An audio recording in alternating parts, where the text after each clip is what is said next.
မင်္ဂလာပါမီးလဲပုံမှန်မရဘူးမီးပြတ်ချိန်လည်းများတယ်ပြီးတော့မိတ်ဆွေတို့အိမ်မှာလက်စစ်မီးအချိန်ကြာကြာအသုံးပြုခြင်းနဲ့ဆိုရင်တော့ကျွန်တော်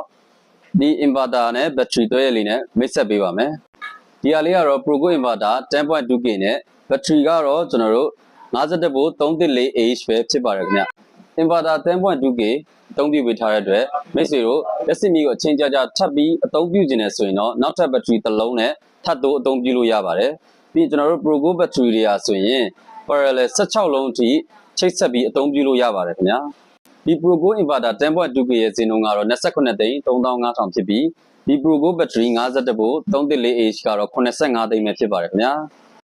အာမခံပိုင်းမှာဆိုရင် Progo inverter ကိုနှစ်အထိအာမခံပေးထားပြီး battery ဘိုင်းကတော့ 5+5 ပေါ့နော်ပထမ9နှစ်မှာပစ္စည်းကိုလက်ခအခမဲ့နဲ့နောက်9နှစ်မှာကတော့ service ခမဲ့နဲ့ဝန်ဆောင်မှုအပြည့်ပေးထားပါတယ်ခင်ဗျာဗီဒီယိုလေးကိုအဆုံးထိကြည့်ရှုပြီးလို့ကျေးဇူးတင်ပါတယ်ခင်ဗျာ